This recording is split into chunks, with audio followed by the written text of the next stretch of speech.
येते की mutual fund सही आहे, पण कोणता म्युच्युअल फंड सही आहे? म्युच्युअल फंड सही आहे, पण म्युच्युअल फंडच सही आहे असं काही नाही. आता तुम्ही सर आता क्रेडिट कार्डचं बोलले, तर क्रेडिट कार्ड घ्यायला पाहिजे की नाही? महिला असं गुंतवणूक करतात की सोनं घ्यायला, तर तुमचं म्हणे सोन्याला इन्व्हेस्टमेंट म्हणून बघायला पाहिजे. म्हणजे तुमच्याकडे सेफ फंड नक्कीच पाहिजेत. गोल्ड ह्याला हेजिंग म्हणतात. हेजिंग म्हणजे तुमच्या घरामध्ये एखादी वाईट परिस्थिती आली तर त्यावेळेस तुम्हाला बॅलन्स करायला फंड्स लागतात. तर लोन घेताना कोणत्या गोष्टीचा विचार केला पाहिजे आणि लोन खरंच घ्यायला पाहिजे का? जर गरज पडली तर लोन घ्यायला हवं की नाही? घरासाठी पैसे कधी लावायचे, किती लावायचे, आधी 40% रक्कम घरासाठी तयार झाली पाहिजे. त्याला हेल्थ इन्शुरन्स घेणं काय महत्वाचं आहे? कंपाऊंड वॉल का बांधता कराल तुम्ही? चोरा येऊ नये किंवा याच्या बाबतीत दरवाजे का बसवता कराल? चोर किंवा चोरी काय असं होऊ नये. चोरी होऊ नये ना. म्हणजे घरासाठी कंपाऊंड बांधतो ना आपण.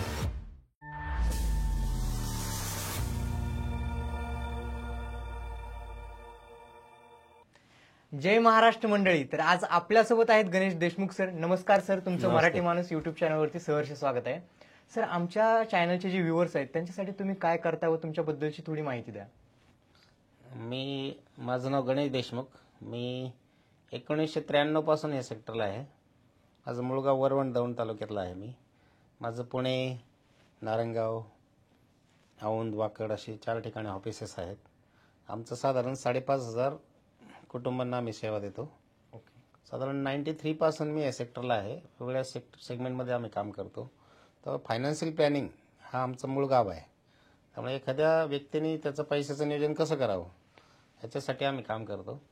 आणि यूएस म्हणा किंवा विप्रो, इन्फोसिस ह्या ज्या कंपन्या आहेत ना, ही जी एक टर्मिनॉलॉजी फॉलो करतात की तुम्हाला एक गव्हर्नमेंटचा कर्मचारी म्हणतो की माझा पगार वेळेवर होत नाही, पण त्याचबरोबर तुम्हाला इन्फोसिस, विप्रो म्हणते 50 लाख, 40 लाख, 30 लाख ह्या कंपन्या जे पगार देतात तर त्या पगार वेळेवर देतात MNC कंपन्या. राईट. तर ते पगार देण्यासाठी ते काहीतरी काय टर्मिनॉलॉजी फॉलो करत असतील ना. Financial management. हां, तर ते फायनान्शियल मॅनेजमेंट त्यांचं विप्रोचं फायनान्शियल मॅनेजमेंट किंवा इन्फोसिसचं त्या काय स्वतः करत नाहीत, तर थर्ड पर्सनला देतात. तर ते काम आम्ही करतो.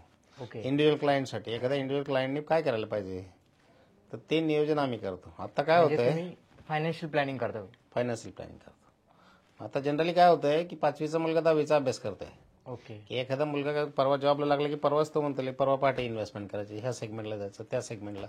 तर इकॉनॉमिक्स अवेअरनेस हा समाजामध्ये फार कमी आहे. त्यामुळे लोकांनी काय केलं पाहिजे की काळाच्या ओघात आता मी काय करायला पाहिजे, कोणाचं तरी गाईडलाईन घेतली पाहिजे, त्याला प्रॉपर नॉलेज आहे का ते पाहिलं पाहिजे आणि पुढे जायला पाहिजे. तर ते काम आम्ही ह्या सेक्टरला करतो. माझी साधारण एक 16 जणांची टीम आहे.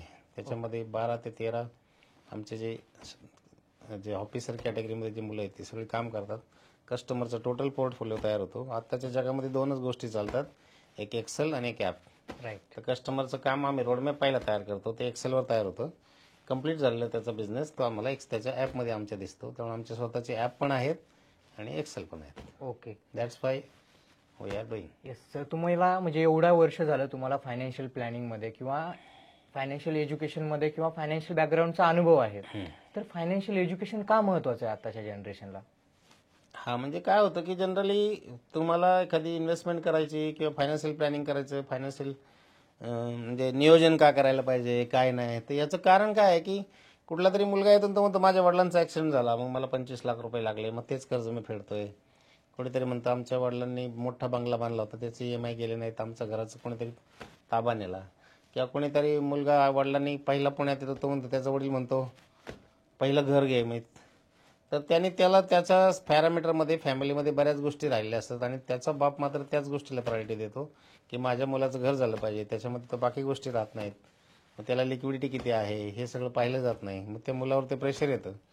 आणि मग जर तो मुलगा पुण्यामध्ये जॉबला लागला आणि त्याला 5 लाख 6 लाख पगार असेल तर नंतर तो पगार वाढत जातो 12-15 लाखावर. त्यावेळी त्याला ते घर छोटं पडतं आणि ते परत ते विकून दुसऱ्या घराच्या मागे लागतं. मग त्याच्या व्यतिरिक्त दुसरं काही होत नाही. त्यामुळं फायनान्शियल प्लॅनिंग म्हणजे नियोजन कधी करायचं, घर कधी करायला पाहिजे ह्याचा त्यांनी विचार करून काम करायला पाहिजे, एनिथिंग. त्यामुळे फायनान्शियल प्लॅनिंगचं नियोजन केल्याशिवाय पहिला रोडमॅप तयार केला पाहिजे. म्हणजे मला जर कोणी विचारलं की एखादा पुण्यात मुलगा आला, त्याला 3 लाख 4 लाख 5 लाख पगार आहे, तर त्याने पहिलं कोणतरी त्याचा एक गुरु पकडावा आणि त्यांनी त्याला पाहिलं पाहिजे की माझा रोडमॅप काय आहे, मी काय करायला पाहिजे. राईट. कारण शाळेत गेल्यावर त्याला शिक्षकांनी सांगितलं की तू आता 5वीत काय अभ्यास करायला पाहिजे, 6वीत काय करायला पाहिजे, पण तसं इन्व्हेस्टमेंटमध्ये होत नाही. इन्व्हेस्टमेंट म्हणतो तो डायरेक्ट पण तुम्हाला 10वीला जाऊन बसायचं ते आहे. मग त्याच्यामुळे गोंधळ होतो. ओके. तर सर तुम्हाला आता एवढा फायनान्शियल बऱ्याच फायनान्शियलचा अनुभव आहे किंवा तुम्ही फायनान्शियल प्लॅनिंग बऱ्याच जणांना करून देता, तर फायनान्शियल एज्युकेशनचं काय इम्पॉर्टन्स आहे एखाद्या कुटुंबाला किंवा मध्यवर्गीय एखादा मुलगा आहे की त्याला फायनान्शियल एज्युकेशन घेणं का महत्वाचं आहे?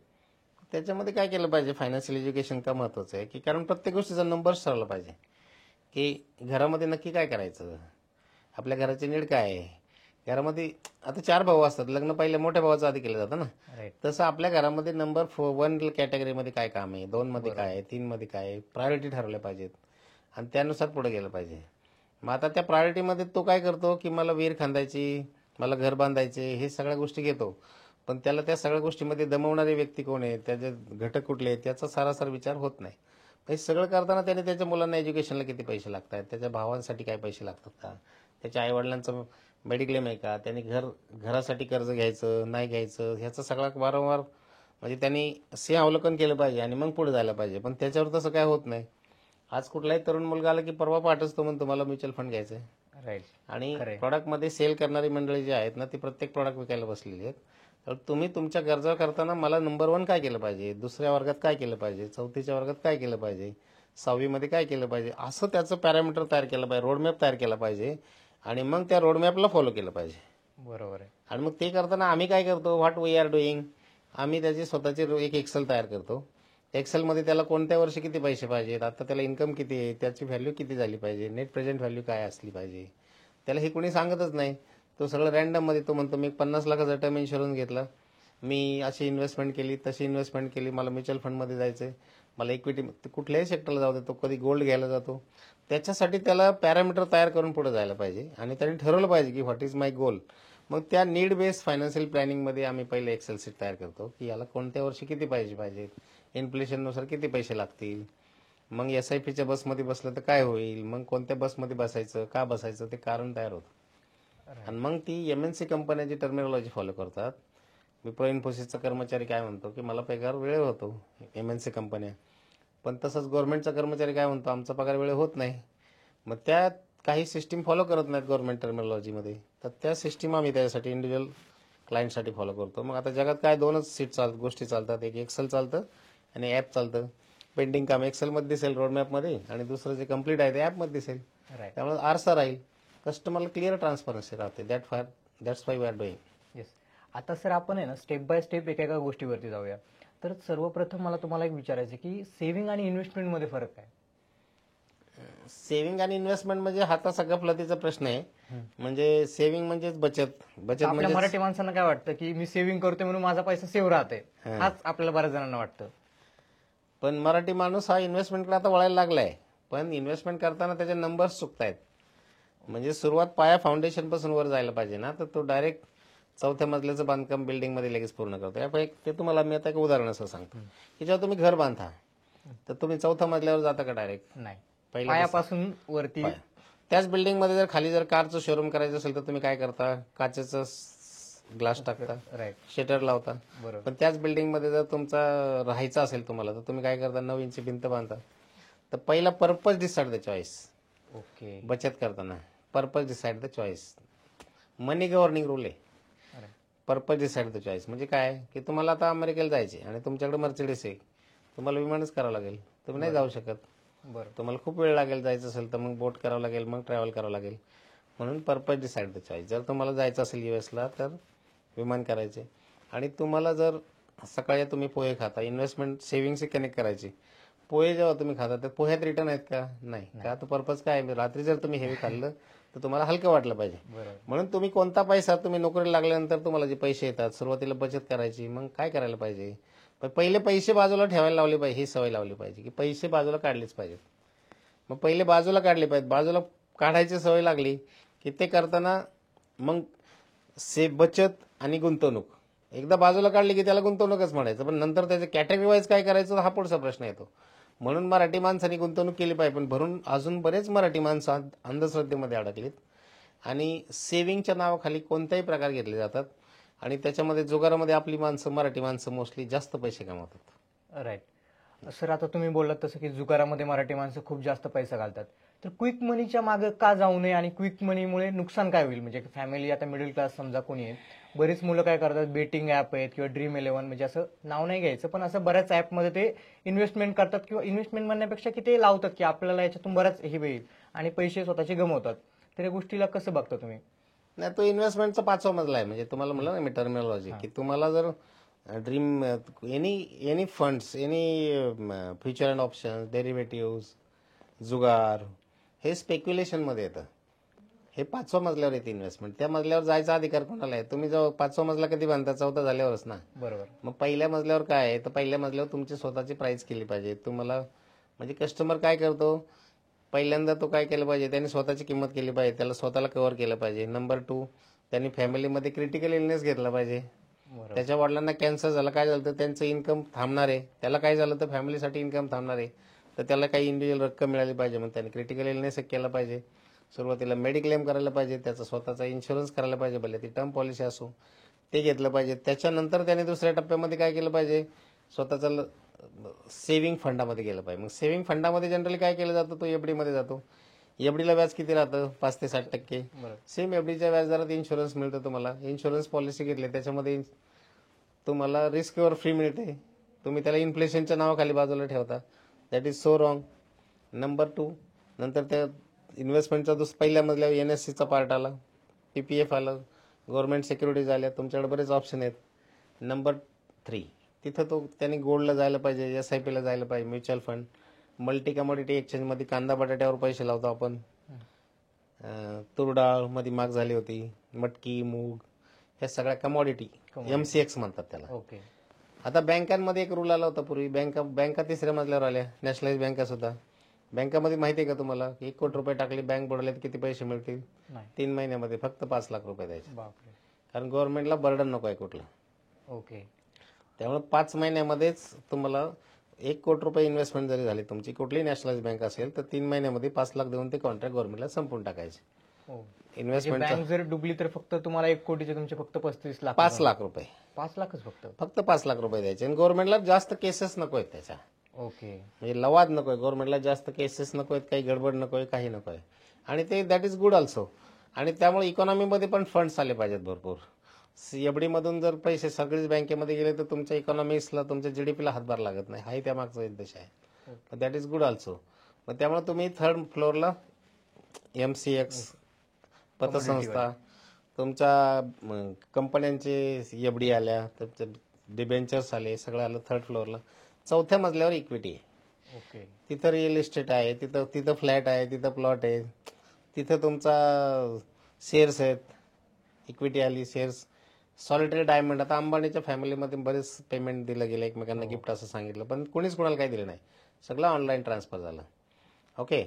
सगळं फक्त ट्रान्झॅक्शन तुमच्या व्हॉट्सअपवर आले. 4000 करोड, 4100 करोड वगैरे काय झालं ते सगळं मग ते व्हर्च्युअली दिलं जातं. त्या मग 4th फ्लोअरच्या इन्व्हेस्टमेंटमध्ये तुमचं जॉईंट व्हेंचर बिझनेस, म्हणजे तुम्ही हॉटेल टाकलं, काही बिल्डिंग कन्स्ट्रक्शनचा व्यवसाय सुरू केला, तर तो तुम्ही एक तर प्रॉफिटमध्ये जाल, नाही तर लॉसमध्ये पण जाल. पण तो 4th फ्लोअरला आहे. तेव्हा घर किती मजल्यावर आलं? 4थ्या मजल्यावर. तेव्हा बेस पक्का करत जाताना वर जाल तेव्हा ते घर घ्यायला लागतं. हे झालं. नंतर 5व्या मजल्यावर तुम्ही जे प्रश्न विचारला ना, त्यासाठी मी हे 4 मजले सांगितले. 5व्या मजल्यावर तुम्ही जे ऍप आहेत ना, बेटिंग ऍप, तर ज्याला 4थ्या मजल्यावर जो स्ट्रॉंग आहे त्यालाच 5व्या मजल्यावर जायचा अधिकार आहे. पण आता काय आहे की ज्याच्या हातात काही नाही तोच तिकडे चाललाय. ज्याचं म्हणजे खालचा मजला हे तयार नाही, तो जातोय 5व्या 5व्या मजला, त्यामुळे तो कोलॅप्स होतोय. राईट. आणि मग तो सुसाईड वगैरे या मार्गाला जातो. मग आताची तरुण पिढी काय चालली, ज्याच्याकडे आता शेंबड्या पोराकडे ऍपल फोन आहे, ते आहे. त्यामुळे तो काय करतोय, त्या ऍपवर सगळ्या प्रॉब्लेम आहेत, त्यामुळे तो काय करतो, त्याच्यात पैसे टाकतोय. बरोबर. He is getting invested. आणि मग तो एकदा वर जाऊन 2-4 वेळा पैसे मिळाले की नंतर सपाट आपटतोय. This is how people are missing. Right. Sir, तुम्ही आता बोलताना तुम्ही आयफोनचं बोलले की आता आपण गावाकडचं बघू शकतो की जी जनरेशन आहे की ज्यांच्याकडे फायनान्शियल बरेच प्रॉब्लेम आहेत कुटुंबामध्ये किंवा पैशाचे प्रॉब्लेम्स आहेत, पण ते कसं की गाडी घ्यायची आहे, मित्राकडे आहे, आयफोन घ्यायचं आहे, असं फायनान्शियल प्लॅनिंग काहीच नाहीये. तर तुम्ही त्यांना काय टिप्स द्याल किंवा की कसं फायनान्शियल केलं पाहिजे किंवा अशा गोष्टीच्या जे आपण ऍसेट आणि लायबिलिटीज मध्ये काय डिफरन्स आहे? आता माझ्या मित्राचंच उदाहरण सांगतो परवा तुम्हाला, की त्यांनी आमच्याकडे वडिलांची वडील रिटायर झाले, त्याचा मुलगाही त्याच्याबरोबर चालला होता. ते वडिलांनी माझ्याकडून मला इन्व्हेस्टमेंट करून घेतली काही SWP मध्ये, म्युच्युअल फंडमध्ये. आणि इन्व्हेस्टमेंट करून घेताना ते म्हणले मला देशमुख साहेब त्यातले 6 लाख परत पाहिजेत. म्हणले कशासाठी पाहिजे? तर ते म्हणले मुलाला बुलेट घ्यायची. तर म्हणलं मुलाचं वय काय, तर म्हणलं 21 वर्ष. म्हणलं त्याला बुलेट कशाला पाहिजे, त्याला सायकल घ्या, मग त्याची हेल्थ चांगली राहील. पण त्यांनी काय, त्या मुलांनी काय त्या बापाचं ऐकलं नाही. आणि तो वडील आता 60ला परत एक फ्लॅट घेतोय, त्याचा EMI पण भरणार आहे आणि मुलाला गाडी पण घेऊन देतोय. त्यामुळं गाडी ही मुलांची गरज आहे का हे पाहून तिला गाडी घेऊन दिली पाहिजे. आणि ज्याला गरज असेल ना त्यांनीच गाडीवर प्रवास करावा, नाही तर सार्वजनिक वाहनांचा वापर करू नये. तुम्ही फ्री राहाल, मोबाईलवरून काम करू शकता. आता ऑनलाईन काम इतकं आलेलं आहे की तुम्हाला सगळं व्यवसाय करता येतो. त्यामुळं वाहन म्हणा किंवा मोबाईल म्हणा, नाईस टू हॅव म्हणून ज्या काही गोष्टी घेतल्या जातात. कोणी मुलगा 4 व्हीलर घ्यायच्या मागे लागतो आणि त्यामुळे ह्या कंपन्या मोठ्या होत चालल्यात. त्यामुळे त्यांनी स्वतःची कंपनी आधी मोठी करावी आणि मग कंपन्या मोठ्या कराव्या. राईट. त्यामुळे इकॉनॉमिक्स तुमच्याकडे सेव्हिंग फंड जास्त जितके राहाल, कॅश इज अ किंग मार्केटमध्ये. ज्याच्याकडे जास्त पैसा तो श्रीमंत म्हटला जातो. म्हणून गरीब गरीबच राहतो आणि श्रीमंत श्रीमंतच राहतो. म्हणून गरीबाचे तुम्ही विचार करा की मोठ्या फॅमिलीमध्ये काय थॉट प्रोसेस होतं आणि छोट्या माझ्या मुलाला काय झालं, माझा मुलगा 12वीला होता. त्याच वेळेस माझ्या मित्राचा मुलगा गायब झाला होता. का तर वडिलांनी आयफोन नाही घेतला. बापरे. त्याच वेळेस मी माझ्या मुलाकडे असलेला साधा फोटो, मोबाईलचा फोटो मी त्याला पाठवला. त्याने त्या मुलाला पाठवला आणि मग तो कन्व्हिन्स झाला की गणेश देशमुख 2000 कित्येक म्हणजे साधारण एक 15-17 वर्षापासून अमेरिकेला ट्रॅव्हल करतो कंटिन्यूस, US कॅनडा इकडं तिकडं. त्याच्या मुलाकडे साधा फोन आहे आणि तुला ऍपल पाहिजे. आणि त्यानंतर तो मुलगा संध्याकाळी घरी आला. ही रिअल स्टोरी आहे. बरोबर आहे. त्यामुळे तुम्ही मुलांना हे पहिल्यापासूनच, पालकांची पण चूक आहे की मुलांना ह्या सवय लावल्या नाही पाहिजे. बरं. मग हा इथून पुढे इकॉनॉमिक्स खरं खाल्यापासूनच सुरू झालं पाहिजे. बरोबर. घरातून सुरू होतं. म्हणजे मुलाला तशी आपण सवयच पहिल्यापासून लावली की पैसे कसे सेव्ह करायचे किंवा कसे मॅनेज करायचे, तो मागणारच नाही गोष्टी, हट्ट करणारच नाही. त्याला पण लक्षात येतील गोष्टी की कशा मॅनेज करायला हव्यात. आता माझा मुलगाच पहा, मी 2016ला काय झालं, माझ्याकडे पुण्यामध्ये 80,000 रुपये शिल्लक राहायला लागले. तर मी त्याला म्हणलं, बाळा काय करायचं आपल्याला, सौरभ नाव आहे माझ्या मुलाचं. तर त्याला म्हणलं तुला काय करायचं, आपल्याला 3 BHK फ्लॅट घ्यायचं का, आमचा 2 BHK फ्लॅट आहे म्हणलं. तर तो म्हणलं पप्पा तुमचे पैसे आहेत, आम्ही कुठे राहणार आहे काय माहित नाही, रोज माझ्याकडून इकॉनॉमिक्स ऐकायचं ना. त्यामुळे तुम्ही डिसाईड करा, तुमच्याच भविष्याचं काहीतरी प्लॅनिंग करा. घराचं काही आपली आज गरज नाही, त्यामुळे आज तर तुम्ही त्याचं काही नियोजन करू नका 3 BHK वगैरे घ्यायचं. पण हे पैशाचं डिसिजन तुम्ही घ्या. नाही तर जनरली एखादा मुलगा काय म्हणतो की मग तुम्ही आपल्याला गाडी घ्या, चांगली मोठी गाडी घ्या, काय करा घ्या, मजा करा, हजा करा. तसं मुलांनी इकॉनॉमिक्स पाहून फॅमिलीचा विचार करून पुढे जायला पाहिजे. बरोबर आहे. आता सर बऱ्याच जणांना, आता तुम्ही ऑनलाईन पण बघू शकता की बरेच जण काय म्हणतात, शेअर मार्केट कर, इंट्राडे कर, पण FD नको करू. म्हणजे तुम्हाला वाटतं का की खरंच FD करायला नाहीच पाहिजे, किंवा FD तेवढी आहे का की म्हणजे FDतून पण फायनान्शियल सपोर्ट होतो, किंवा असा प्रॉब्लेम आहे का की FD करायलाच नाही पाहिजे, असं काही आहे का? नाही, FD तुमच्याकडे सेफ फंड नक्कीच पाहिजेत. गोल्ड ह्याला हेजिंग म्हणतात. हेजिंग म्हणजे तुमच्या घरामध्ये एखादी वाईट परिस्थिती आली तर त्यावेळी तुम्हाला बॅलन्स करायला फंड लागतो. त्यासाठी तुमच्याकडे 1-2 लाख रुपये, 5 लाख रुपये FD मध्ये नक्कीच पाहिजेत. काही पैसे गोल्ड्समध्ये पाहिजेत. ओके. आणि इंट्राडे ट्रेडिंगचं तुम्ही विचारलं ना, इंट्राडे म्हणजे 11वीचा मुलगाच 12वीला जातो ना. त्यामुळे इंट्राडेला जायला तो मुलाचा वर्ग कुठला आहे, 4था मजला आहे का, तरच मग त्यांनी इंट्राडेला जायचं. तो 5व्या मजल्यावर जायचा अधिकार आहे का इन्व्हेस्टमेंटच्या, त्यानेच इंट्राडे करायचं. आणि ज्याचा बेस पक्का आहे त्यालाच त्याचा राईट आहे. बरोबर. त्यामुळं मला म्हणजे माझ्यासाठी हा विषय क्लिअर आहे की स्टेप बाय स्टेप जायचं. ही स्टेप कम्प्लीट झाल्यानंतरच पुढच्या स्टेपला जायचं, ती झाल्यानंतर त्याच्या पुढच्या स्टेपला जायचं. म्हणजे काय होईल की समजा इंट्राडेला जर तुमचं 5 लाख रुपये टाकून 3 लाख लॉस झालं तर 2 लाख सफर करायची कॅपॅसिटी पाहिजे. नसेल तर मग त्याला सुसाईड करावं लागेल. He has to answer something. Right. ते आहे. आता सर म्हणजे FD नंतर आता शेअर मार्केटमध्ये गुंतवणूक कधी करावी? शेअर मार्केटमध्ये तुमचा पाया भक्कम झाल्यानंतर तुमची किंमत, पहिलं कोण, आता तुम्ही शेअर मार्केटमध्ये गुंतवणूक करायची म्हणता ना, की आता तुझे आई वडील तुझ्या समोर आहेत. ओके. तू एक तरुण आहे, 30ला 25-30 मधला तरुण आहे, तुला मी पिस्तूल लावला की तुझे आई वडील घे, नाही तर मग इन्फोसिस कंपनी घे. ही इन्फोसिस असं समजू थोडा वेळ आपण. ओके, तुला पिस्तूल लावला की 5 मिनिटं आहे तुझ्याकडे, तू एक तर इन्फोसिस घे, नाही तर मग आई वडील घे. तू काय घेतो? आई वडील. मग पण रिअल लाईफ मध्ये तू काय करतोय? इन्फोसिस घ्यायचा आहे, मला शेअर घ्यायचा आहे, मला विप्रो घ्यायचा आहे, मला नाईस टू हॅव, मला सोनं घ्यायचंय, फ्लॅट घ्यायचा आहे, प्लॉट घ्यायचा आहे. पण रिअल लाईफ मध्ये त्यासाठी इम्पॉर्टंट कोण आहे? त्याचे आई वडील. त्यांची प्राइस केली पाहिजे. ओके. त्यांची मेडिक्लेम असायला पाहिजे. ओके. त्यांची लाईफ इन्शुरन्स आहे का, त्यांची प्राइस आहे का. एखादी जमीन घ्यायची असेल 5 लाखाची, 5 कोटीची, 1 कोटीचं सोनं घ्यायचं असेल किंवा जमीन घ्यायचं असेल, you have to pay full amount immediately. Right. जर तुम्ही तुमच्या वडिलांवर पैसे लावले, आई वडिलांवर, जर 1 कोटीचा लाईफ इन्शुरन्स घ्यायचा झाला किंवा 50 लाखाचा किंवा 25 लाखाचा, तर त्याला किती पैसे लागतात? फार झालं तर ₹1,00,000, ₹2,00,000. तुमच्या वडिलांची लाईफ किती माहिती आहे का? तिथं पोह्यांचं फीचर ठेवायचं, किंवा देवा मला इथे लॉस होते. पोहे खाताना काय फीचर ठेवता तुम्ही? 2 स्वार्थ ठेवता वेगवेगळ्या प्रकारचे अन्नातून सुद्धा. तुम्ही जेवला की म्हणता पोहे खाल्ले असेल तर मला हलकं वाटू दे, तुम्ही स्प्राउट खाल्ला असेल तर म्हणता मला हेवी वाटू दे. ते आहे. तसं इथं ही केस ठेवायची की माझ्या आईवडिलांची प्राईस झाली पाहिजे. मग आता उद्या जर एक हप्ता भरला आणि त्या आईवडिलांना काय झालं ते यील्ड किती मिळेल, तुम्हाला कुठलीच इन्व्हेस्टमेंट देणार नाही. पण त्यासाठी ते करायचं नाही. तेव्हा तुम्ही पहिला बेस पक्का करायचा. ते झाल्यानंतर स्वतःवर प्राईस करायची. कारण त्या वडिलांचे असेट तुम्ही, तुमचे असेट तुमचे आईवडील आहेत. 100% हे तुम्हाला जोपर्यंत कळत नाही तोपर्यंत तुमचा सगळा गोंधळ असतो. ते आहे. त्यामुळे तुम्ही लोक म्हणतात ना पैसा मातीवर लावला, सगळं मातीवर लावायला बसलेत लोक. पहिलं स्वतःच्या प्राइजेस करून घ्यायचे आणि मग जगावर पैसे लावायचे. त्यामुळे शेअर्समध्ये कोणाला पैसे लावायचे असेल ना तर त्यांनी स्वतःची व्हॅल्यू करावी, स्वतःला चांगले हेज फंड, स्वतःचे सेफ फंड तयार करावेत. तुम्ही जेव्हा आज मार्केट डाऊन आहे, आता शेअर मार्केटमध्ये गुंतवणुकीचा प्रश्न आजला प्रॉपर कनेक्ट होत आहे. आज 75,000 74,000च्या आसपास मार्केट आहे. येस. 10,000 मार्केट डाऊन झाले. हो. त्यामुळे आता ज्यांनी हातघाईने 5-10 महिन्यापूर्वी इन्व्हेस्टमेंट केली, सप्टेंबरपासून मार्केट आता डाऊन होत चाललंय आणि ते अजून डाऊनच होत आहे. तर त्या लोकांसाठी आता जर सेव्हिंग फंड्स पाहिजे असेल तर ते पैसे काढू शकतात का? नाही. म्हणून ज्याचा बेस पक्का आहे त्याच माणसाला आता लोन मिळेल ना. बरोबर आहे. जर त्याच्याकडे लिक्विड मनी नाही तर तो शेअर्स मधले पैसे काढू शकतो का आता? नाही. मग आता याचं उत्तर तुम्हाला मिळालं का? बरोबर आहे. की ज्याच्याकडे बॅलन्स स्ट्रॉंग आहे, सेफ फंड, त्याने जुगारात जायला काहीच प्रॉब्लेम नाही. 100%. आता तुम्ही हेल्थ इन्शुरन्सचं बोलले. हेल्थ इन्शुरन्स घेणं काय इम्पॉर्टंट आहे, की म्हणजे आता समजा माझ्या एजचा मुलगा आहे ज्याला हेल्थ इन्शुरन्स घेणं काय महत्वाचं आहे? कंपाऊंड वॉल का बांधता कराल तुम्ही?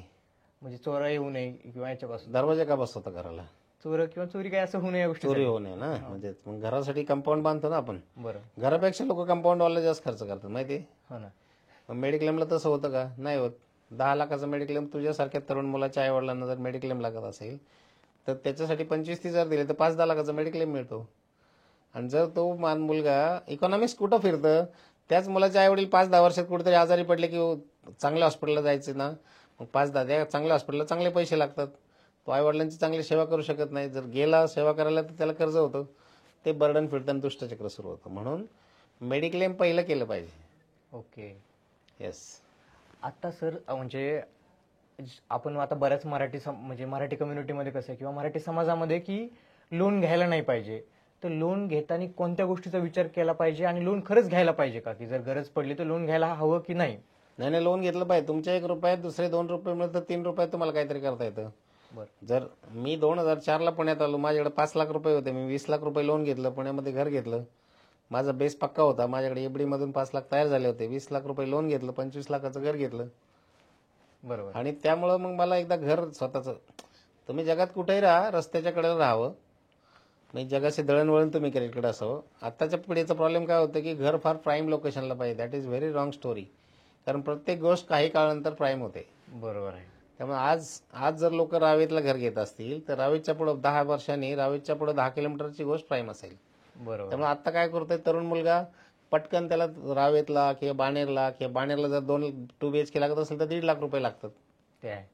मग ती प्राइस, त्याच प्राइसमध्ये जर तो आता एखाद्या लांबच्या डेस्टिनेशनला गेला, कारण मेट्रो वगैरे हे सगळं नेटवर्क तयार झाल्यावर काही मॅटर करत नाही. आज मुंबईला काय, वांद्र्याला राहतो का कुर्ल्याला राहतो, कुठंच काही मॅटर करत नाही. सगळ्या कनेक्टिव्हिटी आहेत. ते आहे. त्यामुळे तुम्ही शॉर्ट टर्म माइंडसेटने पैसे नाही लावले पाहिजेत. ओके. त्यामुळं घरासाठी पैसे कधी लावायचे, किती लावायचे, आधी 40% रक्कम घरासाठी तयार झाली पाहिजे. ओके. आता आपण बघू शकतो की समाजामध्ये कसं आहे की आता लग्न करताना, मुलीचं लग्न करताना की पुढच्या मुलाकडे घर पाहिजेच. आता तो मुलगा 25 वर्षाचा आहे, 30 वर्षाचा मुलगा आहे, ही गोष्ट त्या एजमध्ये पॉसिबल नाही आहे. आणि तुम्ही याला काय सल्ला द्याल की एज मध्ये घर कधी घ्यायला पाहिजे?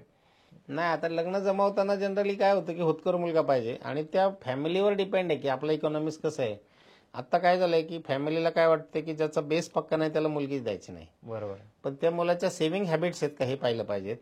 असं काही नाही की एखाद्या मुलाचा पगार 6 लाख रुपये आणि त्याने परवा घेऊन कोणाला तरी घर घेतलं आणि त्याला मुलगी दिली म्हणजेच त्याचं इकॉनॉमिक स्ट्रॉंग झालं असं काही समजायचं नाही. त्याचं इकॉनॉमिक स्ट्रॉंग पण होऊ शकतं. बरोबर. म्हणून त्या मुलाच्या सेव्हिंग हॅबिट्स आहेत का त्यांनी पाहावेत. 40% जर त्याचे पैसे तयार झाले तर तो मुलांनी घराकडे नक्की जावं. आणि सुरुवातीलाच पहिलं डे 1 पासून जर तो सगळे 90% लोन घेऊन घर घ्यायला गेला तर त्या घरातून तो लवकर रिकवर होत नाही लवकर. म्हणून त्यांनी काय करायचं, आता घराचं असं असतं की घर फार रिटर्न देतं असं असतं ना, आता बिल्डरनी घर विटकूच नाही. ते आहे. त्यामुळे घर हा अशी काही गोष्ट नाही, ती नाईस टू हॅव म्हणून लोक आता करायला लागलीत. घर आहे, घेतलं पाहिजे, पण तुम्ही वेळ आल्यानंतर त्याला गेला पाहिजे. घर घेऊ नये. तुम्ही ताजमहाल घ्या, पण ते एक एक गोष्ट कॉन्क्रीट करा, पण त्याच्यासाठीच्या 30-40% फंड्स आधी स्वतःचा तयार करा आणि मग घर करा. आणि घर झालं की माणूस सेफ होतो. म्हणून मुलीचा वडील पाहतो की त्या मुलाचं घर आहे का, पण त्याने घर न पाहता त्याचे सेव्हिंग हॅबिट्स आहेत का हे पाहिलं पाहिजे. म्हणजे तो गुंतवणूक करू शकतो का, हा, किंवा गुंतवणूक कशी करतो? कशी करतो ह्याच हॅबिट्स पाहिल्या पाहिजेत. आता जनरली तो म्हणजे आता काल परवा मी ऐकलं की कोणीतरी सिबिल पाहायचं म्हणतात, कोणी म्हणतं ते HIV ची टेस्ट करायची म्हणतात. ह्याच्यावरून लाईफ नाही ठरत. बरोबर. तुम्ही त्याच्या सेव्हिंग हॅबिट्स का, दॅट इज द, ते मृत्यूपेक्षा भयानक आहे. त्याला जर हॅबिट्स रॉंग असतील तर that is very wrong. Yes, चुकीच्या सवयी चुकीचे पैसे म्हणजे मार्गी जातात. हा, तुमच्याकडे मोठी काय रक्कम तुम्ही लगेच घेतलेलं घर पण तो बायला घालू शकतो ना. ते आहे. आता तुम्ही IT मधले बरेच जण बघू शकता की ज्यांना चांगले पॅकेजेस आहेत, पण त्यांचा खर्च पण खूप जास्त आहे, की त्यांचा बॅकअप प्लॅन नाहीये, काही सेव्हिंग नाहीये, काही इमर्जन्सी फंड नाहीये. तर इमर्जन्सी फंड असणं किती इम्पॉर्टंट आहे? इमर्जन्सी फंड पाहिजेच प्रत्येक माणसाकडं.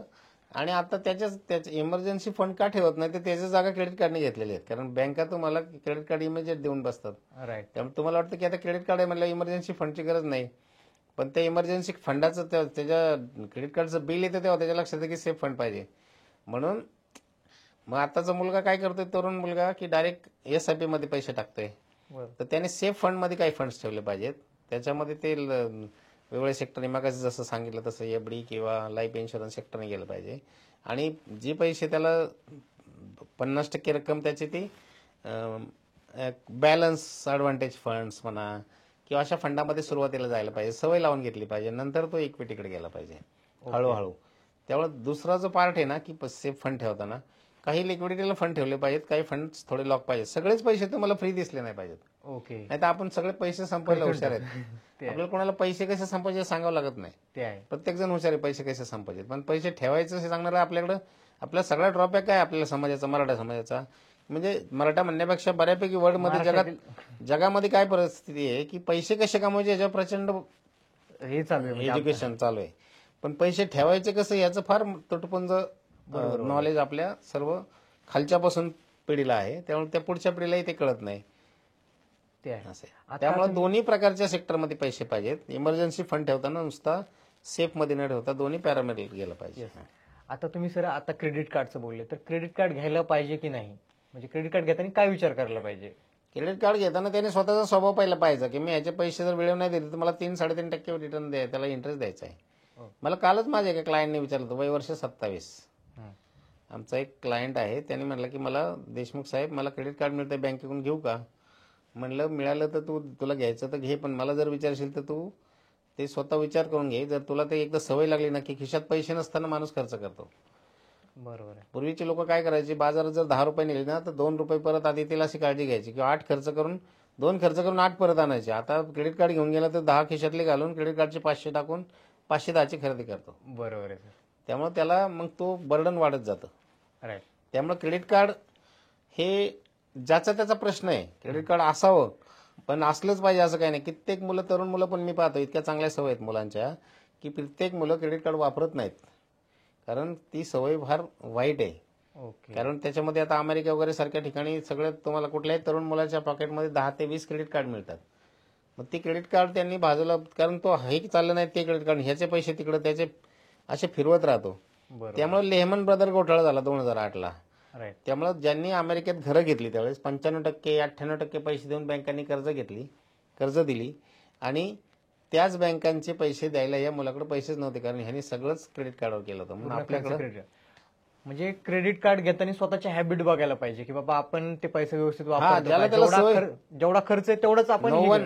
कोणताच मुलगा पर्टिक्युलर नसतो, म्हणजे 100% नसतो. प्रत्येकाला वेगळ्या सवय असतात, वेगळे हॅबिट असतात.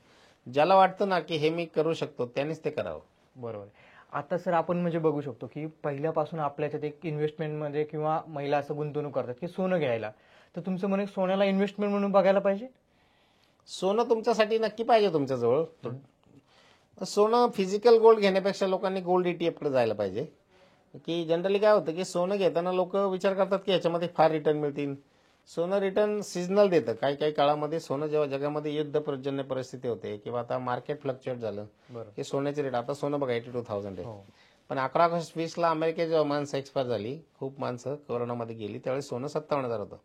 तेव्हा लोक काय म्हणायचे की सोनं 80,000 आहे. सोनं अजून 80,000 गेलंच नव्हतं, ते आत्ता गेलं. बरोबर. त्यामुळे सोनं तसं आता लाख रुपयावर पाहिजे होतं, पण तसं होत नाही. सोन्यामध्ये जगामध्ये दोनच शाश्वत गोष्टी समजल्या जातात. एक अमेरिकेचा डेट, एफडी, अमेरिकेचा बॉन्ड आणि गोल्ड. हे दोन तराजू आहेत. जेव्हा अमेरिकेतलं व्याजदर सोन्याबद्दल लोकांना फार लोक इक्विटीला कनेक्ट करतात आपण, की मार्केट डाऊन झालं की सोनं वर जातं. असं अजिबात नाही. बरं. सोन्याला बरेच कनेक्ट आहेत, पण सोन्याचे जगातल्या दोन शाश्वत गोष्टी आहेत, की एक अमेरिकेचा बॉन्ड. अमेरिकेचा बॉन्ड यील्ड आता रेट आहे ना तो जास्त आहे, त्यामुळे सोनं खाली आहे. अजूनही सोनं म्हणावं असं वर गेलेलं नाही. का? अमेरिकेचं व्याजदर वर गेलं की सोनं वर जात नाही. कारण जपान, फिलिपिन्स, इकडच्या तिकडे जे कंट्रीज आहेत ना, तिकडं व्याजदर -30, 25, 20 पैसे, 10 पैसे, ते सगळे गोल्डवर पैसे लावतात, अमेरिकेच्या बॉन्डवर पैसे लावतात. अमेरिकेचा बॉन्ड खाली गेला की मग ते सोन्यावर पैसे लावतात. बरोबर आहे. त्यामुळं कारण त्या देशामध्ये 30 पैसे, -20 पैसे, 30 पैसे, 10 पैसे व्याज असलं तर त्यांना जर 20-30 पैसे, 50 पैसे, 1 रुपये जरी मिळाला अमेरिकेच्या बॉन्डमध्ये तर ते खुश असतात. जर तो बॉन्ड डाऊन झाला तर अमेरिकेतलं व्याज जर 4-4.5% आसपास गेलं तर तो अमेरिकेचा बॉन्ड डाऊन झाला तर ते मग सोन्यावर पैसे लावतात. म्हणून जगामध्ये सोनं हा तुम्हाला बॅलन्स करण्यासाठी आहे. तुम्ही कुठल्याही एअरपोर्टला जरी असाल ना तर तुम्हाला पहिलं विचारतात तुमच्याकडे US डॉलर किती आहेत, बरं. युएसचा बॉन्ड आहे का तुमच्याकडे. नंतर ते जर तो माणूस युकेला त्याला जर अटक केली असेल, त्याला एखाद्या हेराफेरीमध्ये अटक झाली असेल तर जामीन की द्यावं लागतात ना. तर त्या केसमध्ये त्याला ते युकेचा बॉन्ड नाही विचारत, ते 2 नंबरची कंट्री आहे तिचं तुमच्याकडे काय आहे का, मग तुमच्या कंट्री येतात. ओके. त्या बॉन्ड नंतर ते म्हणतात तुमच्याकडे इमिजिएट अमेरिकेचा बॉन्ड नसेल, अमेरिकेचे डॉलर नसतील तर त्याला विचारतात तुमच्याकडे सोनं किती आहे. नेक्स्ट प्रश्न सोन्याचा असतो. म्हणजे सोन्याला इतकं इम्पॉर्टन्स आहे कारण त्याला इमिजिएट लिक्विडिटी, कारण सोन्याची स्वतःची जात नाही, सोन्याला एकच जात आहे लिक्विडिटी. ओके. आता सर समजा म्हणून सोन्यामध्ये इन्व्हेस्टमेंट करायला पाहिजे, पण ते फार नको. एक तुमच्या इन्व्हेस्टमेंटमध्ये तुम्ही 5-7% एक सेफ फंड म्हणून सोन्याकडे तुम्ही नक्की पाहायला पाहिजे, पण पूर्ण पैसे तुम्ही सोन्यामध्ये टाकले नाही पाहिजे. सर समजा आता एखाद्याला 1,00,000 रुपये पगार आहे तर त्यांनी त्याचे कसं पैशाचं अलोकेशन केलं पाहिजे, की म्हणजे किती रुपये कशात टाकायला पाहिजे, किंवा तुमच्या मते एक सेफ ऑप्शन किंवा एक चांगला ऑप्शन काय आहे? आता प्रत्येक माणसाचा स्वभाव वेगळा असतो, प्रत्येकाला प्रत्येक गोष्ट आवडत नाही. एखादा तरुण मुलगा काय म्हणतो मला इक्विटीत जायचं, एखादा म्हणतो मला सेफ पोर्टफोलिओला जायचं, एखादा म्हणतो मला मीडियम पोर्टफोलिओला जायचं. सेफ पोर्टफोलिओमध्ये असं केलं पाहिजे की 50% सेफला पैसे गेले पाहिजेत आणि 50% मीडियम रिस्कला गेले पाहिजे. ओके, असं त्याचं बायफर्गेशन केलं पाहिजे. मीडियम रिस्क पोर्टफोलिओमध्ये काय केलं पाहिजे की 30% सेफला, 50% सेफला, 50% मीडियमला, हे तुम्ही सुरुवातीला फंड वापरला. मीडियम रिस्क पोर्टफोलिओला काय केलं पाहिजे तुम्ही की एक 40 सेफला, 40 साईडला 40 सेफला, 40 मीडियमला आणि रिस्क फॅक्टरला 20 रुपये गेले पाहिजे. आणि रिस्क पोर्टफोलिओला काय केलं पाहिजे, रिस्क पोर्टफोलिओला असं केलं पाहिजे की त्याला 30 रुपये सेफ, 30 रुपये मीडियम, 30 रुपये की 30 किंवा 40 रुपये त्यांनी रिस्कला घेतले पाहिजेत. आणि त्याच्या नेचरवर हे डिपेंड आहे. हे आपण प्रत्येकाला एकच तुम्ही फॉर्म्युला लागू शकत नाही. त्यांनी काही पैसे SIP, मग रिस्कवाला बरेच मुलांचा रेशो असतो की तो म्हणतो की मला 40% 50%चा रिस्क घ्यायची. जितका रिस्क रेशो वाढेल तितका रिस्क रिवॉर्ड पण वाढेल. मार्केट कॉलॅप्स होईल तेव्हा त्याची सफरिंग कॅपॅसिटी, एखाद्या फॅमिलीमध्ये जर त्याला इमिजिएट ह्या पैशाकडे फार लगेच बघायचं नसेल तर त्यालाच तो राईट आहे. पण जनरली काय होतं की सगळे मित्र आहेत ना हे एका वयाचे नसतात, वेगळ्या वयाचे असतात, पण ते इन्व्हेस्टमेंट करताना पोर्टफोलिओ सेम ठेवतात. That is wrong. म्हणजे प्रत्येकाच्या आपापल्या प्रोफाईलनुसार केलं पाहिजे की बाबा मी इतकी रिस्क घेऊ शकतो तर माझा पोर्टफोलिओ असा कस्टमाइजच पाहिजे ना. हा. 5 मित्र असेल, 5 मित्र जरी असले तर एक जर जास्त श्रीमंत असेल, एक मिडियम असेल, एक पोर असेल, पण करताना मात्र ते एकाच प्रकारच्या पॅटर्न मध्ये इन्व्हेस्टमेंट करतात. त्यामुळे एका फॅमिलीला ते सफर होईल पण दुसऱ्या फॅमिलीला ते होणार नाही. कारण त्याचं पहिलं बॅकग्राऊंड वेगळं आहे ना. तुमच्या गावात पण पहा ना, तुमच्या गावात पोहे एकाच ठिकाणी, सगळ्या गावात एकच ब्रेकफास्ट होतो का? प्रत्येकाच्या घरात वेगळं काहीतरी बनतं ना. बरोबर. तसंच नीड बेस्ड फायनान्शियल प्लॅनिंग, म्हणजे जसे तुमचे रिस्क घेण्याची ॲबिलिटी आहे किंवा रिस्क ॲपेटाईट म्हणतात त्याला. ओके, जसं रिस्क ॲपेटाईट आहे त्याच्यानुसार तुम्ही गुंतवणूक करा किंवा त्याच्यानुसार तुमचे पैसे. म्हणजे financial pyramid. Okay. Financial building, ते मी नेहमी घराचं उदाहरण समोर ठेवा. फायनान्शियल बिल्डिंग तुम्हाला लगेच कळून जाईल. पहिल्या मजल्यावर तुम्हाला पहिलं कळलं पाहिजे की मी कोणत्या इन्व्हेस्टमेंटच्या मजल्यावर आहे, on which floor I am there. Okay, मी कुठे आहे, मी 3rd फ्लोअरला आहे का 2nd फ्लोअरला आहे का 4th फ्लोअरला आहे. बरोबर. म्हणजे तुमच्या घरातली स्टोरी, तुम्ही कंपाऊंड बांधलेलं नाही, तुमच्या आईवडिलांचे मेडिक्लेम नाही, इन्शुरन्स नाही, प्राइजेस नाहीत, तुमची प्राइस नाही, तुम्ही इन्फोसिस, विप्रोचे स्टॉक घ्यायला निघाला. That is wrong. कंपन्यांचे शेअर्स नक्की घ्या, पण त्याच्यासाठी तुम्ही ते पैसे त्या फ्लोअरला जाताना मी माझी फॅमिली सिक्युअर केली का हे नक्की तुम्हाला कायम कनेक्ट करावं लागेल. आणि हे नाही केलं तर तुम्हाला कोणी अडवणार नाही, पण त्याचे स्वतःच मग तो खड्डा खांतो, स्वतःलाच प्रॉब्लेम फेस करावा लागतो. हो. आता सर म्हणजे ज्यांना छोटीशी मुलं आहेत किंवा जे लहान लहान मुलं आहेत, त्यांनी आता बरेच पॅरेंट्स काय विचार करतात की बाबा याला पुढे चालून आपल्याला चांगल्या कॉलेजला द्यायचं किंवा बाहेर देशात शिकायला द्यायचं. तर शिक्षणासाठी कशी प्लॅनिंग करायला पाहिजे, की सुरुवातीपासूनच आई वडिलांनी मुलांच्या शिक्षणासाठी कशी प्लॅनिंग करायला हवी? हा, मग त्या शिक्षणासाठी काय केलं पाहिजे, पहिलं रोडमॅप तयार केला पाहिजे. मग रोडमॅप तयार करायला स्वतःनं सुरुवातीला मुलगा आता 2 वर्षात झाला, तर मग 16 वर्षांनी पैसे आले पाहिजेत. 16 वर्षांनी पैसे येताना मग प्रत्येक मुलगा काय म्हणतो, की एखादा डॉक्टरचा मुलगा असेल तर डॉक्टर काय म्हणतो, की मला 50 लाख रुपये 5 वर्ष आले पाहिजेत आजचे. मग आम्ही काय करतो, की इन्फ्लेशन, एज्युकेशनचं इन्फ्लेशन 11% चालतं, मग 11%चं इन्फ्लेशन घेतो आणि ते त्याला दाखवतो, की स्टॅनफोर्डचं काय होतं 10 वर्षापूर्वीचा रेट फी, आजची काय आहे. मग तिथं सगळं 11% इन्फ्लेशन चालतं. मग त्याला आम्ही 5 वर्ष जर डॉक्टर व्हायचं असेल तर 5 वर्ष 50-50 लाख, 25 लाख. काही जण म्हणतात की डीम्ड युनिव्हर्सिटीला जाऊ, 25-25 लाख लागतील. बरं. आजच्या व्हॅल्यू घेतो, त्याची इन्फ्लेटेड व्हॅल्यू घेतो, त्याचं त्याला प्रोजेक्शन देतो आणि त्या मुलासाठी जर 5 वर्ष मेडिकलला जायचं असेल तर किती पैसे लागतील, जर मास्टरचं प्लॅनिंग करायचं असेल तर किती पैसे लागतील. जर त्याने ते SIP किंवा वेगळ्या पोर्टफोलिओमधून केलं तर तुम्हाला ते प्रॉपर मॅनेज करता येईल. बरोबर. म्हणजे जर बेस फंड त्यांनी प्लॅन केला असेल स्वतःचं लॉंग टर्म प्लॅनिंग, 2 प्रकारचे कॅटेगरी असतात सिम्पल. तुम्ही एक लॉंग टर्म आणि शॉर्ट टर्म प्लॅनिंग करायचं. मुलांचं एज्युकेशन हे तुमचं short term to medium planning मधलं आहे. त्याच्यामध्ये बऱ्यापैकी 60% तुम्ही म्युच्युअल फंडचा आधार घेऊ शकता, ओके. 60 ते 70%. आता कसं असतं सर, म्हणजे की आता आपल्या शेजारच्याकडे नवीन गाडी आहे किंवा आता याच्याकडे गाडी आहे किंवा सोसायटीमध्ये कोणाकडे गाडी आहे चांगली, तर आपल्याला असं वाटतं की बाबा आपल्याकडे गाडी असावं, एक स्टँडर्ड आपला एक मेंटेन करावा. तर गाडी कधी घ्यावी किंवा जे आपण एखाद्या गोष्टी आहेत की ज्या शो ऑफ साठी काही घेतो माणूस, तर त्या गोष्टी कधी घ्यायला पाहिजे?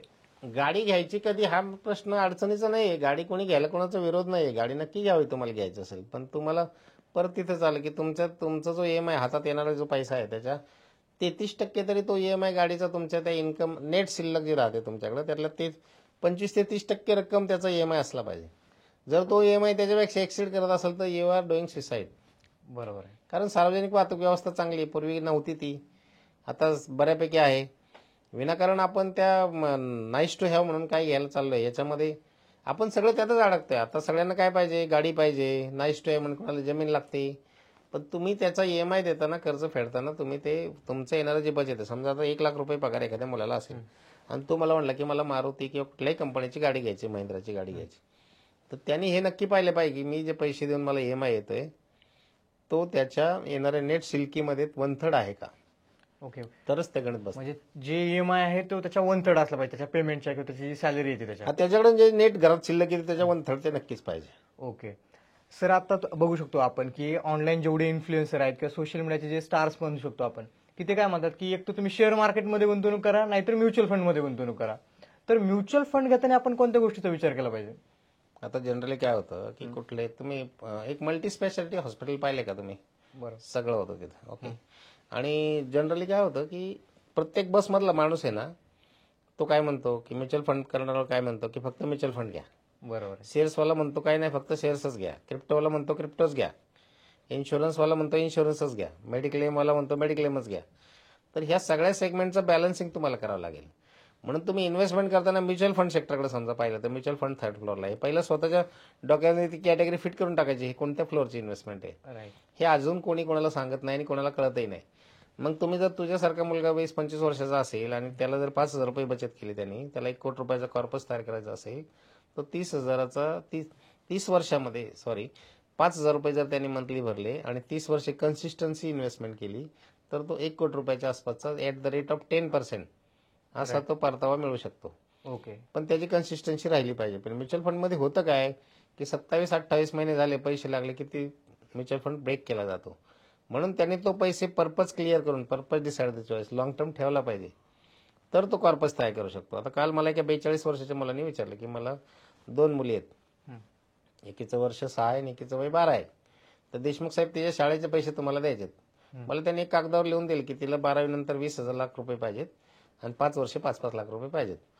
तो कागद दिला, मला सांगितलं आणि माझा एक मला टर्म इन्शुरन्स घ्यायचा आहे. मी त्याला दोन्ही गोष्टीचं उदाहरण दिलं. तर त्या 1,20,000 मध्ये त्या मुलांचं एज्युकेशन प्रॉपर होईल असं मी त्याला सांगितलं. तर तो मला सांगत होता की इन्फ्लेशन रेट रिटर्न इन्व्हेस्टमेंटचा रिटर्न रेट 12% घ्या. म्हणलं तू आता डाऊन मार्केटला 12% एक्सपेक्ट, जर त्यावेळेस समजा मुलींचं एज्युकेशन असेल, मार्केट डाऊन झालं तर तू एक्सपेक्टेशन 10 रुपयाचं ठेव. कदाचित म्युच्युअल फंड तुम्हाला 12 देईल, 14 देईल, 16 देईल, 18 देईल, डिपेंड्स ऑन द सिच्युएशन. म्हणून एक्सपेक्टेशन कमी ठेवायचं, पण जास्त एक्सपेक्टेशन करून कुठलीच इन्व्हेस्टमेंट करू नये. राईट. आता सर तुम्ही जसं बोलले की आपण मंथली 5,000 रुपये जरी गुंतवले तर 30 वर्षानंतर आपल्याला 1 करोड रुपये मिळतात. तर असं ते कंपाऊंडिंगमुळे गोष्टी होतात. तर कंपाऊंडिंगचा फायदा कसा घेतला पाहिजे इन्व्हेस्टमेंट करताना? कंपाऊंडिंग करताना म्हणजे मार्केट डाऊन झाले ना, आता मराठी माणसाचा काय प्रॉब्लेम होते, तुम्ही आता चॅनल सुरू केलं ना मराठी माणसासाठी, पण मराठी माणूस पहिल्या पानावर जेव्हा स्टॉक मार्केट येतं तेव्हा एंट्री करतो, तिथंच तो सुसाईड करतो. मराठी माणसाने आता मार्केट डाऊन असताना पैसे लावले पाहिजेत, पण हे अवे फ्रॉम मार्केट. म्हणजे जेव्हा मार्केट वरती जातं तेव्हाच मराठी माणूस गुंतवणूक करतो. हा, पहिल्या पानावर आलं ना न्यूज, मार्केटची जेव्हा बॅड न्यूज सुरू होते ना तेव्हा मराठी माणसाने एंट्री करायला सुरुवात केली पाहिजे. तेव्हा पण मराठी माणूस तेव्हापासून लांब जातो, बघत पण नाही ते न्यूज. बरोबर आहे. मग आपल्या लोकांचा तोच प्रॉब्लेम आहे की आपण इकॉनॉमिक्स हे तुम्हाला तितकं जितकं म्हणायला पाहिजे तेवढं तुम्हाला कळत नाही. आणि तुम्हाला कोणाला आपल्या लोकांचा प्रॉब्लेम काय आहे की अज्ञानात श्रीमंती खूप आहे. मी कोणाला विचारणार नाही, मी म्हणेल तोच म्हणजे मी म्हणेल तेच खरं अशा अशा टाईपचं. त्यामुळे तुम्ही जर कोणाचं ऐकलं नाही तर तुम्हाला ते कळणार नाही, आणि तुम्ही तुमच्या पैशाचे मालक आहेत, तुम्हाला जे काय कराल ते तुम्हालाच फेस करावं लागेल. बरोबर आहे. आणि ग्रामीण भागामध्ये हे इकॉनॉमिक्स जास्त फसलेलं आहे, कारण त्या मुलगा पैसे कमवायला लागला त्याचा तो विचार करतो, पुढे जातो, आणि घरचा फॅमिली इकॉनॉमिक्स, आईवडिलांची पेन्शन. आज पोरांनी मुलांनी हे पण पाहिलं पाहिजे की माझ्या आईवडिलांना स्वाभिमानी पेन्शन कशी मिळेल. बरोबर आहे. तुम्हाला 4 लोक चांगले दम देतात, कोर्ट दम देतं, कोर्टामध्ये ऍडजस्टमेंट करायला शिकवले आपल्याला लोकांनी, आईवडिलांनी सांगितले बाबा कोर्टाच्या नादी लागू नको. नंबर 2, तुम्हाला कोण हरवतं? मृत्यू. ते आहे. त्यासाठी लाईफ इन्शुरन्स पाहिजे. तिसरं कोण? तुमच्याकडे मेडिक्लेम, आजार हरवतो तुम्हाला, दम देतो. आणि चौथा स्वाभिमान. मी जो पेन्शनचा विधान चाललाय विचार की स्वाभिमान तुमचं जिवंत राहिला असं पाहिजे, तर तुमच्याकडे एक प्रॉपर इन्कम इनपुट पाहिजे. ओके. मग आता जर स्वाभिमान जिवंत ठेवायचं असेल तर तुम्ही सगळे जर म्युच्युअल फंड मार्गेच गेला तर तुम्हाला 50 ते 60% पैसे रिस्क फॅक्टरने आले पाहिजे आणि 50% रक्कम सेफ फॅक्टरने आली पाहिजे. म्हणून नुसते सगळे पैसे म्युच्युअल फंडातून तयार करून सगळं स्वतःच्या डोक्यावर घेण्यापेक्षा काही गोष्टींचा रेट आजच फिक्स करून ठेवला पाहिजे.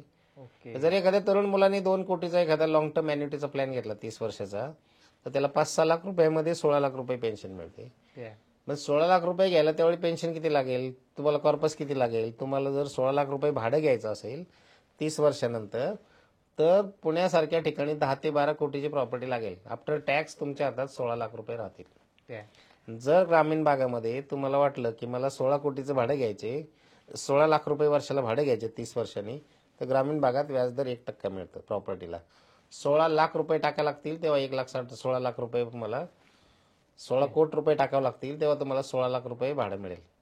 आता सर ऍड पण येते की म्युच्युअल फंड सही आहे, पण कोणता म्युच्युअल फंड सही आहे तुमच्या मते? की कोणता म्युच्युअल फंड Mutual काय fund- विचार करायला पाहिजे?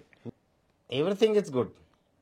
म्हणजे कुठलीच गोष्ट वाईट नाही. तुमच्या घरामध्ये कुर्ता पण आहे, रेमंडचे कपडे पण आहे, ब्लेझर पण आहे, सगळे ना ठेवले तुम्ही. राईट. तुम्ही घरामध्ये कसं करता, सगळ्या गोष्टी ठेवल्या आहेत. तुमच्या किचनमध्ये वेगवेगळे फ्रुट्स आहेत ना, वेगळे आहेत ना, ड्राय फ्रुट्स आहेत, किचनमध्ये चवळी आहे, मटकी आहे, तुम्ही एकच खाता का रोज? नाही. नाही. तसं म्युच्युअल फंड पण करायला पाहिजे, पण फक्त म्युच्युअल फंड करू नका, नाही तर मग 11th आवरला प्लॅनिंग होणार नाही. म्हणून म्युच्युअल फंड करताना बॅलन्स ॲडव्हान्टेज आहेत, मिक्स आहेत, मिक्स फंड आहेत, मिड कॅप फंड आहेत, लार्ज कॅप फंड आहेत, स्मॉल कॅप फंड आहेत. तरुण मुलांचा प्रॉब्लेम काय होतो की तो गुगल करतो आणि त्याला जास्त रिटर्न देणारा फंड पाहिजे असतो. तो गुगल करतो, गुड फंड रिटर्न्स वगैरे कॅल्क्युलेशन करतो आणि त्याला स्मॉल कॅप दिसतो. जर एखाद्याचं इकॉनॉमिक स्ट्रॉंग नसेल तर स्मॉल कॅप त्याला परत रिव्हर्स घेऊन जातो मार्केट डाऊन झालं. आता सगळ्यात जास्त डाऊन पोर्टफोलिओ आता डाऊन मार्केटला स्मॉल कॅप आहे, नंतर मिड कॅप आहे आणि नंतर लार्ज कॅप आहे. ओके. लार्ज कॅप कंपनी म्हणजे कुठं पैसा जातो? इन्फोसिस वगैरे, विप्रो, मोठ्या मोठ्या कंपन्या आहेत ना, ह्याच्यावर पाहिजे. लार्ज कॅप कंपनी आहे की ज्याचा प्रचंड मोठा कॉर्पस आहे, त्यांना फरक पडत नाही. हत्तीसारख्या कंपन्या, तर त्याच्यावर पैसे लावले तर ते सेफ राहतात. मिड कॅपमध्ये म्हणजे साधारण जी कंपनी ग्रो झाली पण अजून बऱ्यापैकी आहे, 30,000 40,000 कोटीला आहे, त्याला मिड कॅप कंपनी म्हणलं जातं. आणि ती जेव्हा पुढे जाते 40,000 50,000 1 कोटी 1 लाख करोड वगैरे, मग ते लार्ज कॅपला मूव्ह होतात. मग त्या कंपन्यांवरती, आणि एकदम स्मॉल कंपन्या म्हणजे 4,000 5,000 6,000 रिटर्न जास्त देतील पण रिव्हर्स पण त्याच वेगाने होतात. म्हणजे जेवढं वरती जातील तेवढंच त्या लवकर खाली त्या येतील. वेगाने रिव्हर्स होतं. मार्केट डाऊन झालं की स्मॉल कॅप फास्ट रिव्हर्स होतो. त्याला रिस्क रिवॉर्ड रेशो म्हणतात. की जर तुम्हाला इन्व्हेस्टमेंटला रिटर्न काउंट करायचं असेल सिंपल, तर लार्ज कॅपमध्ये 10 रुपये 10 वर्षात डोक्यात ठेवायचं, मिड कॅपमध्ये 12 रुपये, बरं. आणि नंबर 3 स्मॉल कॅपमध्ये 14 रुपये. ओके. त्याचप्रमाणे ते रिव्हर्स होणार. म्हणजे जेवढं चान्सेस वरती जायचे की तेवढेच खाली यायचे आहेत. येस. येस. आता सर म्हणजे आता जे शेतकरी कुटुंबातले आहेत किंवा जे गावाकडचे आहेत, ज्यांचं उत्पन्न 4-5 लाख रुपये वार्षिक आहे, त्यांचा कसा त्यांनी फायनान्शियल प्लॅनिंग करायला हवी? 5 लाख रुपये उत्पन्न असणाऱ्या शेतकऱ्याला चांगलं जगता येईल. मेन म्हणजे आपल्याकडे बेसच कंपाऊंड वॉलच तयार नाही ना, तो त्याचा स्वतःचा परत तिथंच येतो टॉपिक. म्हणजे मी वारंवार काय सांगतो की तुम्ही कंपाऊंड वॉल पॅक केली पाहिजे, मेडिक्लेम इन्शुरन्स केले पाहिजेत आणि स्वतःच्या पेन्शनच्या, आता शेतकऱ्याचा प्रॉब्लेम काय झाला की त्याच्याकडे पेन्शनचं प्लॅनिंग नाही राईट. आणि त्याला कुठेतरी बँकेमध्ये जाऊन थर्ड पार्टीमध्ये बँकेमध्ये सेव्हिंग अकाउंट, पण बँकेमधून मिस सेलिंग जास्त होतं की तो माणूस त्याचं अकाउंट पाहून त्याला सांगतो की ही स्कीम फार भारी ते आहे आहे. आणि 3 वर्षांनी तो जातो तेव्हा तो माणूस बदली होऊन निघून गेला असतो. त्या जागी दुसरं कोणीतरी दुसरा कोणतरी राहिला असतो, तो म्हणतो ते साहेब आता ह्या बँकेमध्ये असतात. ते आहे. त्यामुळे तुम्हाला कोणीतरी फायनान्शियल प्लॅनर पाहिजे जो तुमच्या ओळखीचा असला पाहिजे आणि त्याचे तुम्ही कान धरू शकला पाहिजे. त्यामुळे आयुष्यात इन्व्हेस्टमेंट करताना कान धरायचा अधिकार जिवंत ठेवला पाहिजे. त्या माणसाचा ट्रस्टेड पर्सन बरोबर तुम्ही बसला पाहिजे. त्याने तुम्हाला जसं फायनान्शियल म्हणजे फॅमिली डॉक्टर असतो तसा तुमचा फायनान्शियल प्लॅनर पाहिजे. त्याला किती ज्ञान आहे ते पाहून त्या बसमध्ये त्या माणसावर तुम्ही व्यवहार केला पाहिजे. आता सर तुम्ही इतक्या वर्ष झालं म्हणजे फायनान्शियल इंडस्ट्रीमध्ये काम करता, तुम्हाला बरेचसे अनुभव आले असेल. मराठी माणूस नेमका म्हणजे गुंतवणूकमध्ये कुठं चुकतो, कुठं मराठी माणूस? मराठी माणूस म्हणजे त्याला काय होतं की तो त्याच्या गावामधल्या कॉर्नरचा प्लॉट, त्याची जमीन ह्याच्यातच अडकला आहे.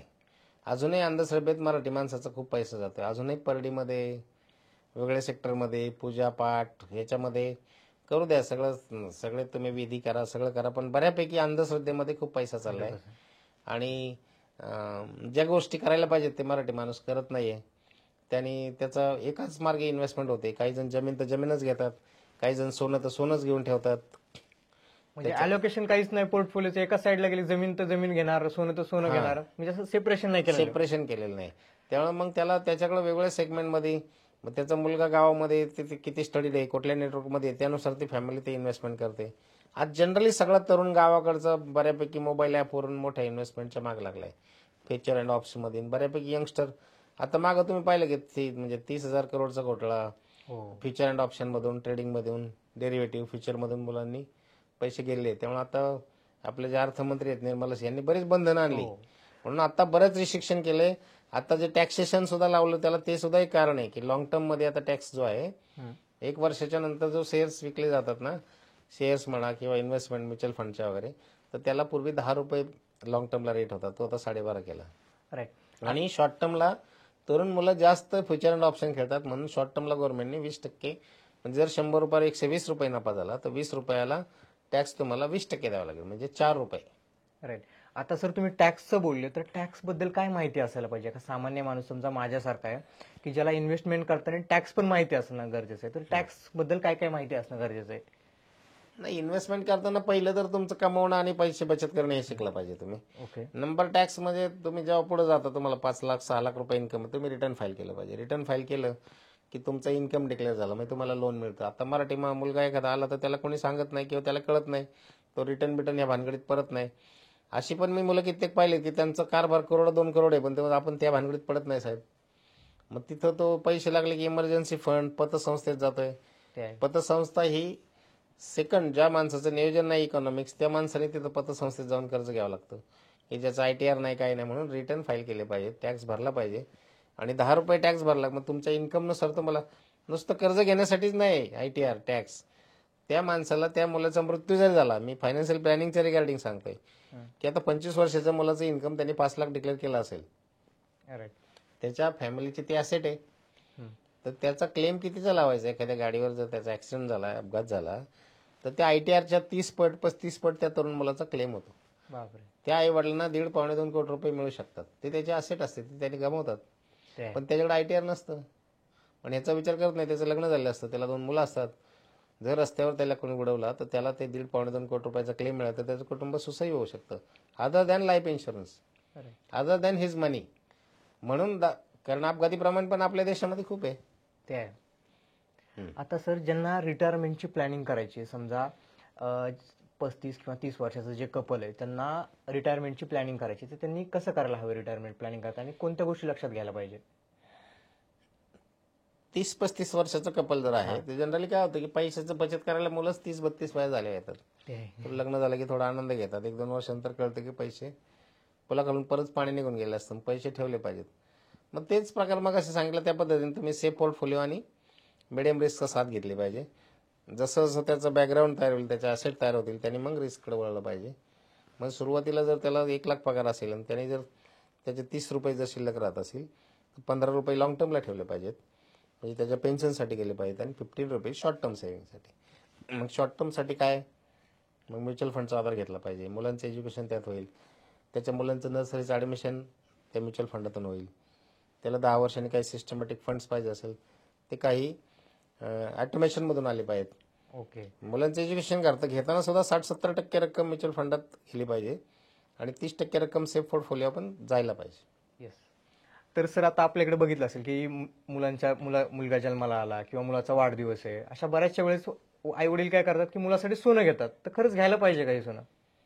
नाही, मुलासाठी सोनं घेऊ नये असं म्हणत नाही मी, पण आपला गोंधळ काय होता आपल्या जगामध्ये जनरली अजून खूप गोंधळ आहे. म्हणजे लोकांपर्यंत हा गोंधळ आहे ना फायनान्सचा, इकॉनॉमिक्सचा, अजून लोकांच्या पुढे आलेलाच नाही.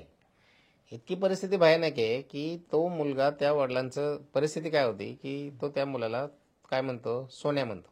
राईट. काय म्हणतो तुम्ही एखाद्या मुलाचा मुलगा त्याला तो काय म्हणतो, सोन्या म्हणतो, बरोबर. आणि तो मेटलमध्ये जातो एखाद्या दुकानात आणि त्याच्यासाठी काय घेतो, सोनं घेतो. सोनं, मेटल. मग किंमत कशाची करतो, मेटलची. धातूची करतो का नाही. बरोबर. आणि तुम्ही त्याला म्हणता कोणाला, सोन्या, पोराला. वरला. मग किंमत कोणाची करायला पाहिजे, पोराची करायला पाहिजे का सोन्याची करायला पाहिजे, पोराची करायला पाहिजे. मग आता 80,000 रुपये देतात आम्हाला लोक, काय सांगतात ते सांगतात तुम्हाला, मिस्टेक कुठं होते. मग आता सोनं किती आहे, आता 80,000 रुपये तोळा आहे, आज 80-82,000 रुपये सोनं.